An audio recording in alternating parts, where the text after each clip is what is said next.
प्रभु यीशु के मधुर नाम में एक बार फिर से स्वागत है एक नए विषय के साथ। आज हम देखेंगे, जब हम मत्ती अध्याय 5, 6 और 7 इनको पढ़ते हैं और देखते हैं तो ये तीनों अध्याय जो है ये प्रभु यीशु के पहाड़ी उपदेश कहलाते हैं। बाइबल हमें परमेश्वर के राज्य का ज्ञान देती है। सच में बाइबल एक ज्ञान का भंडार है और परमेश्वर के राज्य तक हमने कैसे पहुंचना है इसका सारा ज्ञान बाइबल में है। और केवल प्रभु यीशु मसीह ही द्वार है उस राज्य तक पहुंचने के लिए। जब एक पापी तौबा करता है और प्रभु यीशु के राज्य में प्रवेश करने के लिए अपने आप को देता है, तौबा करके प्रभु यीशु को उद्धार करता, ग्रहण करता है, तो वो एक नया जीवन प्राप्त करता है और वो एक नए जीवन में प्रवेश करता है, ताकि उस नए जीवन में प्रवेश करने के बाद वो उस राज्य में भी प्रवेश कर सके जो प्रभु यीशु मसीह के द्वारा है। हम 2 कुरिन्थियों अध्याय 5 और उसकी 17 आयत में देखते हैं। उसमें लिखा है, इसलिए यदि कोई मसीह में है तो वह नई सृष्टि है, पुरानी बातें बीत गई हैं, देखो सब बातें नई हो गई हैं। जब हम प्रभु यीशु मसीह में आ जाते हैं, हम तौबा करते हैं, तो हमारे जीवन के अंदर पुरानी बातें खत्म हो जाती है। हमारा पुराना स्वभाव, पुराना हमारा ज्ञान और जो नयापन है परमेश्वर के वचन में नई बातें हैं वो हमारे जीवन में जन्म लेती है। तो आज हम देखेंगे प्रभु यीशु ने जो नई व्यवस्था दी थी, नए कानून दिए थे, मूसा के द्वारा दी गई व्यवस्था नहीं जिसे कोई भी पूरा नहीं कर सकता था, लेकिन वो व्यवस्था देखेंगे हम जो प्रभु यीशु मसीह ने दी और जिसे हर कोई पूरा कर सकता है। और हर एक नए विश्वासी का फर्ज है कि वो इस व्यवस्था को पूरा करें। आज हम देखेंगे, हम चाहे पिछले 1 साल से विश्वासी हैं, पिछले 20 साल से या 40 साल से, कब से हम मसीह विश्वास में हैं, क्या हम प्रभु यीशु मसीह की उस व्यवस्था को पूरा कर रहे हैं? आज हम फर्स्ट पार्ट को देखेंगे, प्रभु यीशु की व्यवस्था को। मेरे लिए जो प्रभु यीशु की शिक्षा है उसके फर्स्ट पार्ट को आज हम देखेंगे। यूहन्ना 3:16 बताता है, क्योंकि परमेश्वर ने जगत से ऐसा प्रेम रखा कि उसने अपना इकलौता पुत्र दे दिया, ताकि जो कोई उस पर विश्वास करे वो नाश ना हो परंतु अनंत जीवन पाए। जब हम अनंत जीवन प्राप्त करते हैं प्रभु यीशु मसीह के ऊपर विश्वास करने के द्वारा, और जब हम एक नयापन प्राप्त करते हैं और उस नएपन को प्राप्त करने के बाद और प्रभु यीशु मसीह के ऊपर विश्वास करने के बाद हम प्रभु यीशु मसीह के शिष्य बन जाते हैं, हम चेले बन जाते हैं प्रभु यीशु मसीह के। और जो शिष्य होता है वो परमेश्वर की शिक्षा को सुनता है। शिष्य जो होता है अपने टीचर की शिक्षा को सुनता है और उस शिक्षा को मानता है, और जो व्यवस्था और शिक्षा स्वामी देता है वह उस पे चलता है। हम देखेंगे, हम प्रभु यीशु मसीह के शिष्य हैं, परमेश्वर के शिष्य बन चुके हैं, और जो परमेश्वर ने हमारे लिए व्यवस्था, नई व्यवस्था दी है, क्या हम उसको पूरा कर रहे हैं? मूसा के समय में जब व्यवस्था दी गई थी, वो व्यवस्था जो थी वो लोगों के लिए पूरा करना बहुत मुश्किल थी, क्योंकि वो कठोर थी। मगर जब प्रभु यीशु मसीह अनुग्रह देते हैं तो प्रभु यीशु मसीह भी पहाड़ी उपदेशों में, और बाइबल में हम देख सकते हैं, जब प्रभु यीशु मसीह की कहानी हम देखते हैं तो मत्ती, मरकुस, लूका, यूहन्ना को जब हम अध्ययन करते हैं तो प्रभु यीशु मसीह ने एक नई व्यवस्था और नए नियम हमें दे दिए। और पहाड़ी उपदेशों में ये कुछ नियम हैं जो बहुत ही जरूरी नियम हैं। ये व्यवस्था जो है पहाड़ी उपदेशों में, ये केवल और केवल हमारे द्वारा पूरे करने पर हम आशीष प्राप्त कर सकते हैं, और स्वर्ग के राज्य में यही व्यवस्था जो है हमें प्रवेश करवा सकती है। आज हम पहाड़ी उपदेशों के 5वें अध्याय को देखने जा रहे हैं, जो मत्ती अध्याय 5 है। तो बाकी के 3 अध्यायों को हम अगले 2nd और 3rd पार्ट में हम देखेंगे। तो आज हम पहले पार्ट को देखते हैं। और ये व्यवस्था क्यों माननी है हमने, ये पहाड़ी उपदेशों में जो व्यवस्था है, जो नियम है, ये हमने क्यों मानने हैं? क्या कारण है? इसका कारण ये है क्योंकि प्रभु यीशु मसीह खुद चाहते हैं कि हम में से हर एक मसीह विश्वासी सिद्ध बने और परमेश्वर का ज्ञान रखे। और मत्ती अध्याय 5 उसकी जब हम 48 आयत पढ़ते हैं तो वहाँ पर परमेश्वर प्रभु यीशु मसीह खुद कहते हैं, तुम सिद्ध बनो जैसे तुम्हारा स्वर्गीय पिता सिद्ध है। हमें सिद्ध बनना है अपने पिता के समान, अपने स्वामी के समान, प्रभु यीशु मसीह के समान। हम प्रभु यीशु मसीह को फॉलो करने वाले लोग हैं, इसलिए प्रभु यीशु मसीह के गुण, प्रभु यीशु मसीह के जैसी सिद्धता हमारे अंदर आनी चाहिए।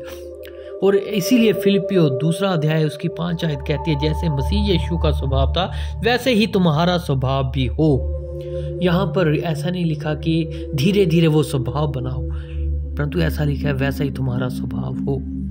और ये स्वभाव जो है ये कब होगा? जब हम सिद्ध होंगे, जब हम कुछ नियमों का पालन करेंगे, जब हम प्रभु यीशु मसीह द्वारा दिए गए इन नए नियमों को मानते हैं, तो ये नियम जो है हमें प्रभु यीशु मसीह की ओर धकेलते जाते हैं, हमें रोजाना प्रभु यीशु मसीह के स्वभाव में, प्रभु यीशु मसीह के डील डोल की पहचान में बढ़ाते जाते हैं। और ये सिद्ध होना और अच्छा स्वभाव यीशु ने पहाड़ी उपदेश में ही दे दिया है। पहाड़ी उपदेशों में प्रभु यीशु मसीह ने ये बता दिया है। और मैं मानता हूँ कि ये नई व्यवस्था जो है ये पहाड़ी उपदेशों में प्रभु यीशु मसीह के द्वारा है। हम कई बार इसको पढ़ते हैं और ऐसे ही छोड़ देते हैं, लेकिन इसको हम मानते नहीं। आज हम देखते हैं कि यीशु क्या क्या चाहते हैं कि हम बने या हो। प्रभु यीशु मसीह क्या क्या चाहते हैं, हम धरती पर कैसे हो और स्वर्ग पर कैसे हो। आइए देखते हैं परमेश्वर के वचन से। हम आज देखेंगे यीशु क्यों हमें सिद्ध बनाना चाहते हैं, प्रभु यीशु मसीह हमें क्यों सिद्ध देखना चाहते हैं। आज हम देखेंगे इन बातों से, इस स्टडी से हम देखेंगे कि कौन से लोग स्वर्ग के राज्य में प्रवेश करेंगे और कौन से लोग नहीं। आइए देखते हैं। हम पहले एक पॉइंट को देखते हैं जो प्रभु यीशु मसीह हमसे चाहते हैं। ये पॉइंट जो है मत्ती अध्याय 5 उसके 3 से 11 तक। जब हम इन वचनों को देखते हैं तो ये धन्य वचन कहलाते हैं। और प्रभु यीशु मसीह चाहते हैं कि जो प्रभु यीशु मसीह को अपना उद्धारकर्ता करके ग्रहण करते हैं वो लोग धन्य हो जाएं। और प्रभु यीशु मसीह खुद चाहते हैं कि हम धन्य लोग गिने जाएं।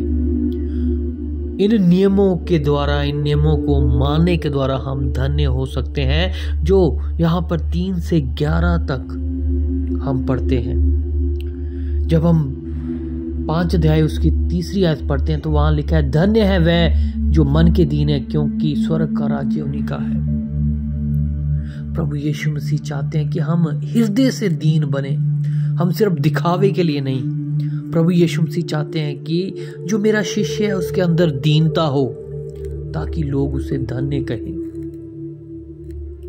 इसके ऊपर ज़्यादा ज्ञान देने की मैं सोचता हूँ कि मुझे ज़रूरत नहीं, क्योंकि इस वचनों को हमने बार बार अपनी अपनी कलीसियाओं में ज़रूर सुना होगा।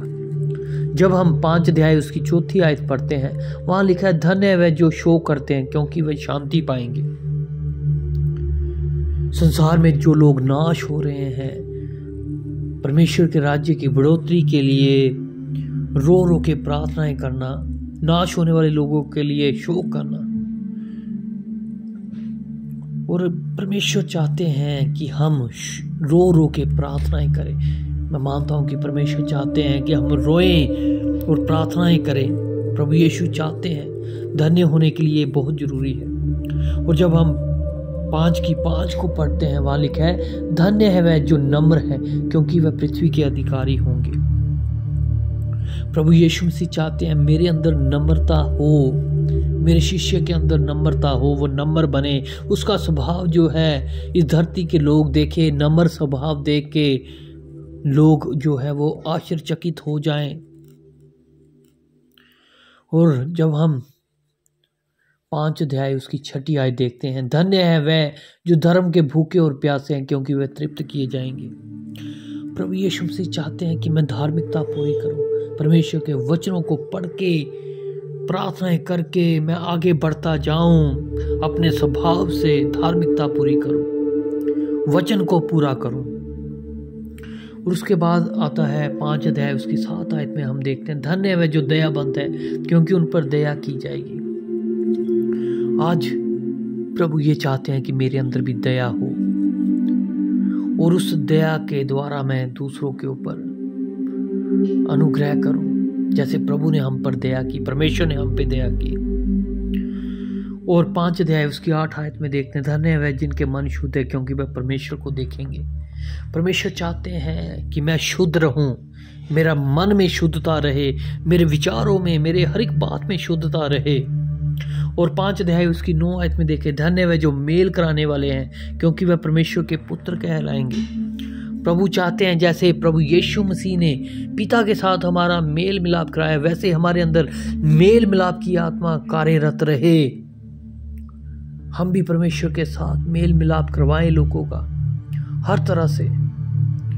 और जब हम 5 अध्याय उसकी 10वीं आयत पढ़ते हैं, धन्य है वह जो धर्म के कारण सताए जाते हैं, क्योंकि स्वर्ग का राज्य उन्हीं का है। प्रभु चाहते हैं जब मेरे ऊपर सताव हो, मुश्किल घड़ी हो, कठोर समय चल रहा हो, परीक्षाओं का समय हो, तब भी मैं विश्वास योग्य बना रहूं, ना कि कुड़कुड़ाऊं। अगर धन्य होना है तो इन बातों को मानना पड़ेगा। और जब 5 अध्याय उसकी 11 आयत, धन्य हो तुम जब मनुष्य मेरे कारण तुम्हारी निंदा करे और सताए और झूठ बोल बोल कर तुम्हारे विरोध में सब प्रकार की बुरी बातें कहें, तब आनंदित और मगन होना। प्रभु चाहते हैं कि मेरे अंदर क्रोध की आत्मा ना हो, बल्कि प्रभु के आनंद की और मगन रहने वाली आत्मा कार्य करे। मेरे अंदर ऐसा स्वभाव हो कि मैं हर परिस्थिति में आनंदित रहूं, मगन रहूं, प्रार्थनाएं करूं। और जो सबसे पहला पॉइंट है हमारा, प्रभु यीशु मसीह चाहते हैं कि हम धन्य बने। और धन्य कैसे बनेंगे ये मैंने आपको बताया। 5 अध्याय की 3 से 11 तक कुछ आयतें हैं जो हमें धन्य बना सकती है। और जब हम इसके दूसरे पॉइंट को देखते हैं तो वो है मत्ती अध्याय 5 उसकी 13 से 15 तक। प्रभु यीशु मसीह चाहते हैं मैं धन्य होने के बाद मेरे अंदर जैसे नमक में स्वाद होता है, वैसे मेरे अंदर भी स्वाद आ जाए। क्योंकि यहाँ पे लिखा है तुम पृथ्वी के नमक हो, परंतु यदि नमक का स्वाद बिगड़ जाए तो वह फिर किस वस्तु से नमकीन किया जाएगा? फिर वह किसी काम का नहीं, केवल इसके कि बाहर फेंका जाए और मनुष्यों के पैरों तले रौंदा जाए। तुम जगत की ज्योति हो। जो नगर पहाड़ पर बसा हुआ है वह छिप नहीं सकता, और लोग दिया जलाकर पैमाने के नीचे नहीं परंतु दीवट पर रखते हैं, तब उससे घर के सब लोगों को प्रकाश पहुंचता है। प्रभु यीशु मसीह चाहते हैं हमारे अंदर स्वाद हो, हम लोगों के लिए, अपनी कलीसिया के लिए, अपने घर के लिए, आस पड़ोस के लिए हम कड़वे स्वभाव के ना हो। लोग जब हमसे बातें करें, हमारे स्वभाव को देख के, हमारे जीवन को देख के उनको स्वाद आए, जैसे नमक में स्वाद होता है। हमारा जीवन जो है, हमारी बातें करना जो है स्वाद रहित ना होने पाए, और हम ज्योति के समान रहे, मतलब साफ दिखाई दे हम लोगों को। लोग हमारी बातों से, हमारे जीवन से एक परमेश्वर की झलक को देखने पाए। प्रभु की बातें और प्रभु का जीवन हमारे अंदर से नजर आना चाहिए। ये है स्वाद होना। हम अब जल्दी से तीसरे पॉइंट की ओर बढ़ते हैं।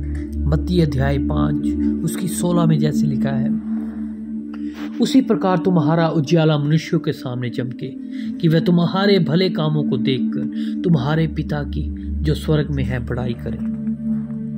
प्रभु यीशु मसीह चाहते हैं कि हमारे जीवन से लोग प्रभावित हो, हमारे आस पड़ोस, हमारे रिश्तेदार हमारे जीवन को देख के प्रभावित हो, हमारे अच्छे स्वभाव और अच्छे कामों को देख के प्रभावित हो, और सच में ये कहने पाए कि इनका परमेश्वर सचमुच कुछ अलग है, इनके अंदर कुछ अलग स्वभाव है, इससे परमेश्वर की महिमा होगी।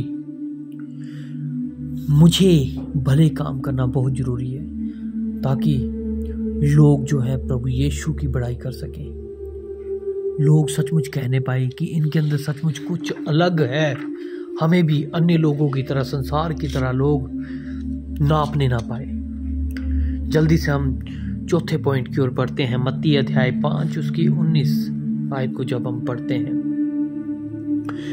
इसलिए जो कोई इन छोटी से छोटी आज्ञाओं में से किसी एक को तोड़े और वैसा ही लोगों को सिखाए, वह स्वर्ग के राज्य में सबसे छोटा कहलाएगा। परंतु जो कोई उन आज्ञाओं का पालन करेगा और उन्हें सिखाएगा, वही स्वर्ग के राज्य में महान कहलाएगा। आज कई तरह की शिक्षाएं दी जा रही है, परमेश्वर के वचन को तोड़ मरोड़ कर। जो परमेश्वर के वचन में बातें नहीं है, उन बातों को कलीसियाओं में सिखाया जा रहा है और खुद महान बनने की कोशिश की जा रही है। लेकिन प्रभु यीशु मसीह कहते हैं कि मैं तुम्हें महान बनाना चाहता हूँ। प्रभु हमें खुद महान बनाना चाहते हैं और आदर योग्य बनाना चाहते हैं। लेकिन आज मनुष्य खुद महान होने के लिए अपने ही रास्तों को अपना रहा है, लेकिन ये महान नहीं बल्कि हमें छोटा बना रहा है, क्योंकि हमने आने वाले जीवन को देखना है, ना कि इस जीवन को।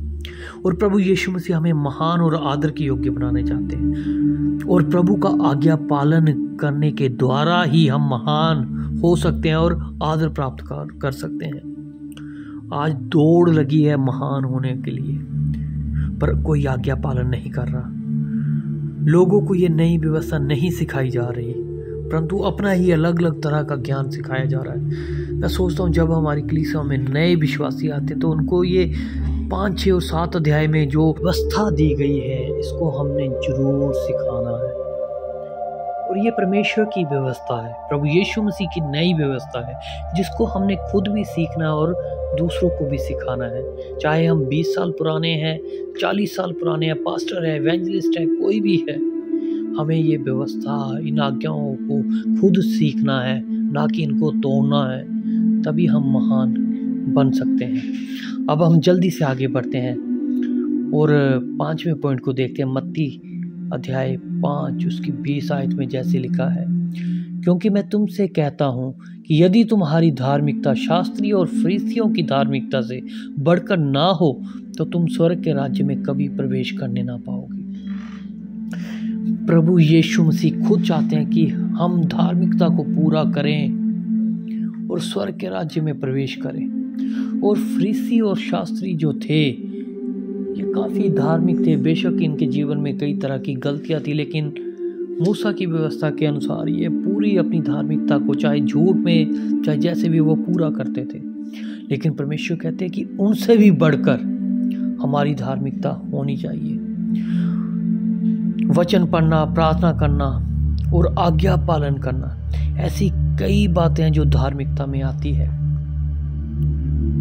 और जब हम 21 और 22 आयत को पढ़ेंगे तो वहाँ पर हमें पता चलेगा कि हमें कैसे कैसे धार्मिकता पूरी करनी है। हमने एक दूसरे के प्रति विश्वास योग्य रहना है। किसी के साथ, अपने भाई बहनों के साथ, अपने लोगों के साथ हमने नाजायज़ वचन के बाहर कोई कार्य नहीं करना, क्योंकि स्वर्ग के राज्य में प्रवेश करने के लिए हमें धार्मिकता पूरी करनी पड़ेगी। और प्रभु यीशु मसीह चाहते हैं कि हम धार्मिकता पूरी करें। ये व्यवस्था है प्रभु यीशु मसीह की। हमें मूसा के समान कठोर व्यवस्था नहीं दी गई, परंतु प्रभु यीशु मसीह ने हमें ये व्यवस्था दी है। जल्दी से हम 6ठे पॉइंट की ओर चलते हैं। मत्ती अध्याय 5 उसकी 23-24 में जैसे कि हम पढ़ते हैं, इसलिए यदि तू अपनी भेंट वेदी पर लाए और वहां तू स्मरण करे कि तेरे भाई के मन में तेरे लिए कुछ विरोध है, तो अपनी भेंट वहीं वेदी के सामने छोड़ दे और जाकर पहले अपने भाई से मेल मिलाप कर और तब आकर अपनी भेंट चढ़ा। ये व्यवस्था है। प्रभु यीशु मसीह चाहते हैं कि हमारी प्रार्थनाएं ना रुके। प्रभु यीशु मसीह हमारे अंदर ये चाहते हैं कि हम मेल मिलाप करें, क्षमा करें, और क्षमा जिससे मांगनी है वो मांगे। अगर हमने आशीष प्राप्त करनी है, ये आशीष प्राप्त करने के लिए ये व्यवस्था है। इस व्यवस्था में ये बताया गया है कि मैं मेल मिलाप करूं।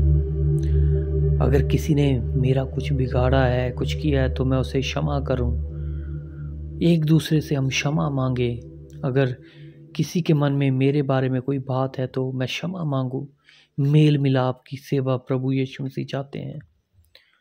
यहाँ पर आके इस व्यवस्था को पूरा करना हमसे चूक हो जाती है, लेकिन आशीष का स्रोत है ये।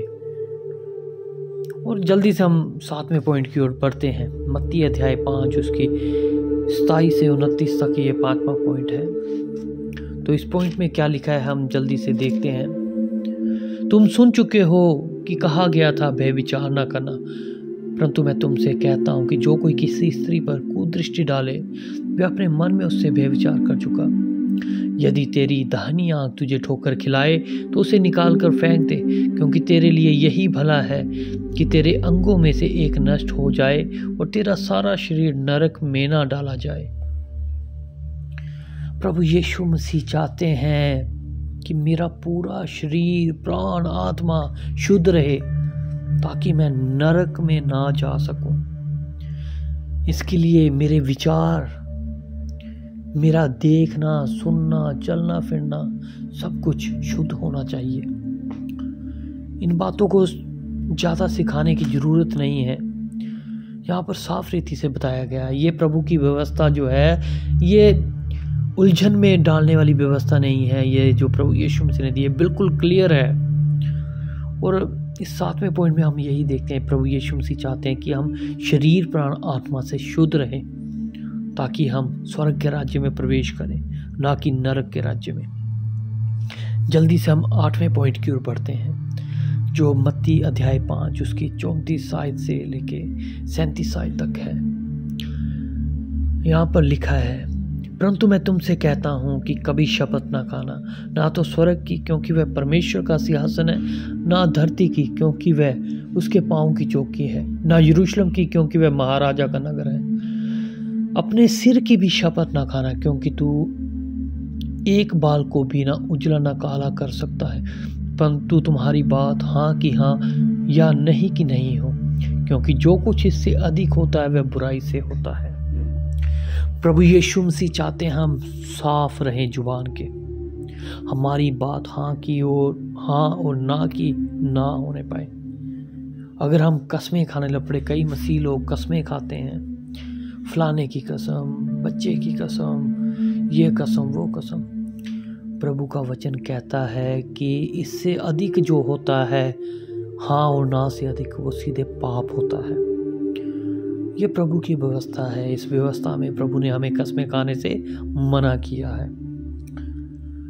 और अगर हम कस्में खाते हैं, आज भी कोई कस्में खाता है, कोई विश्वासी, उसके जीवन में ये चीज़ें हैं, तो इसका मतलब वो प्रभु की व्यवस्था को पूरा नहीं कर रहा, वो पाप में फंस रहा है, अनजाने में शैतान के हाथों में जा चुका है। अब जल्दी से हम 9वें पॉइंट की ओर चलते हैं, जो मत्ती अध्याय 5 उसकी 38 से 42 आयत में हम देख सकते हैं। तुम सुन चुके हो कि कहा गया था, आंख के बदले आंख और दांत के बदले दांत, परंतु मैं तुमसे यह कहता हूं कि बुरे का सामना ना करना, परंतु जो कोई तेरी दाहिनी गाल पर थप्पड़ मारे उसकी ओर दूसरा भी फेर देना। यदि कोई तुझ पर नालिश करके तेरा कुर्ता लेना चाहे तो उसे दोहर भी लेने दे। जो कोई तुझे कोस पर बेगार में ले जाए तो उसके साथ 2 कोस चला जा। जो कोई तुझसे मांगे उसे दे, और जो तुझसे उधार लेना चाहे उससे मुंह ना मोड़। प्रभु यीशु मसीह चाहते हैं हम बदला लेने वाले ना हो, हम बदला लेने वाले ना बने। अगर कोई हमसे बुरा बोलता है, किसी ने हमारा बुरा किया है, तो हम उसको पलट उसके साथ बुराई करने वाले ना हो। यहाँ पर चूक करते हैं कई विश्वासी, कई पास्टर, कई लोग, वो बदला लेते हैं। और प्रभु का ये नई व्यवस्था कहती है कि मदद करो, दूसरों की मदद करो, जिसकी जो ज़रूरत है। अगर दूसरों की ज़रूरत है, अगर हम कर सकते हैं उसकी ज़रूरत पूरी, तो हमें ज़रूर मदद करनी चाहिए। लेकिन आज कई विश्वासी सीधे मुंह पर ना कर देते हैं और किसी की मदद नहीं करते, भलाई नहीं करते। और मैं सच बताऊं कि भलाई करना और दूसरों की मदद करना परमेश्वर को भाता है, परमेश्वर को अच्छा लगता है। आज हम परमेश्वर की व्यवस्था देख रहे हैं, हम मूसा की व्यवस्था नहीं, प्रभु यीशु मसीह की व्यवस्था को देख रहे हैं। और देखें हम कितना खरा उतर रहे हैं इस व्यवस्था में। 10वें पॉइंट की ओर बढ़ते हैं। यह भी मत्ती अध्याय 5 उसकी 43 आयत में से देखेंगे हम 47 आयत तक। वहां पर प्रभु यीशु मसीह कहते हैं, तुम सुन चुके हो कि कहा गया था, अपने पड़ोसी से प्रेम रखना और अपने बैरी से बैर। परंतु मैं तुमसे ये कहता हूं कि अपने बैरियों से प्रेम रखो और अपने सताने वालों के लिए प्रार्थना करो, जिससे तुम अपने स्वर्गीय पिता की संतान ठहरोगे, क्योंकि वह भले और बुरे दोनों पर अपना सूर्य उदय करता है और धर्मी और अधर्मी दोनों पर मेघ बरसाता है। क्योंकि यदि तुम अपने प्रेम रखने वालों से ही प्रेम रखो तो तुम्हारे लिए क्या फल होगा? क्या महसूल लेने वाले भी ऐसा ही नहीं करते? यदि तुम केवल अपने भाइयों ही को नमस्कार करो तो कौन सा बड़ा काम करते हो? क्या अन्य जाति भी ऐसा नहीं करते? प्रभु यीशु मसीह चाहते हैं जैसे परमेश्वर ने जगत के पापियों से प्रेम रखा, वैसे ही हम भी हर एक व्यक्ति के साथ प्रेम रखें। अच्छी आदत के साथ हम दूसरों के साथ पेश आए। प्रभु यीशु मसीह चाहते हैं कि हम में से हर एक जो है वो एक दूसरे के साथ प्रेम के साथ पेश आए। प्रेम के बारे हम और भी आज्ञाएं देख सकते हैं वचन में से, लेकिन हम जो शुरुआती प्रभु यीशु मसीह ने व्यवस्था दी हम उसको देख रहे हैं। आज हमने 10 पॉइंट देखे और प्रभु यीशु मसीह चाहते हैं कि हम प्रभु की तरह प्रेम वाला स्वभाव अपने अंदर रखें, मेल मिलाप वाला स्वभाव रखें। और लास्ट में जब हम देखते हैं मत्ती अध्याय 5 उसकी 48, ये जो 5वें अध्याय के लास्ट आयत है, इसलिए चाहिए कि तुम सिद्ध बनो जैसा तुम्हारा स्वर्गीय पिता सिद्ध है। ये कुछ नियम हैं, ये कुछ व्यवस्था की बातें हैं जो प्रभु यीशु मसीह ने हमें दी है, जिससे हम सिद्ध बन सकते हैं। इसमें से कई बातें बीच में मैंने छोड़ी हैं क्योंकि मैं चाहता हूं कि आप ये पूरा अध्याय 5वां अध्याय खुद पढ़ें और इन व्यवस्था की बातों को आप खुद सीखें। हमारी सिद्धता के लिए हमने ये काम अपने जीवन में चेक करने हैं, क्या हम इस व्यवस्था को पूरा कर रहे हैं। ये है प्रभु यीशु मसीह के कुछ नियम जो वो चाहते हैं कि हमारे जीवन में हों। हम फिर से इनको दोहराएंगे। पहला पॉइंट जो मैंने बोला, प्रभु यीशु चाहते हैं कि हम धन्य बने। दूसरा पॉइंट, प्रभु यीशु मसीह चाहते हैं कि हमारे अंदर स्वाद हो, हमारा जीवन दूसरों को दिखाई दे। तीसरा पॉइंट, प्रभु यीशु मसीह चाहते हैं कि हमारे जीवन से लोग प्रभावित हों और परमेश्वर की महिमा करें। चौथा पॉइंट हमने देखा, प्रभु यीशु मसीह चाहते हैं कि हम आज्ञा पालन के द्वारा महान और आदर योग्य हों। पांचवा पॉइंट हमने देखा, प्रभु यीशु मसीह चाहते हैं कि हम धार्मिकता को पूरा करें ताकि स्वर्ग के राज्य में प्रवेश करें।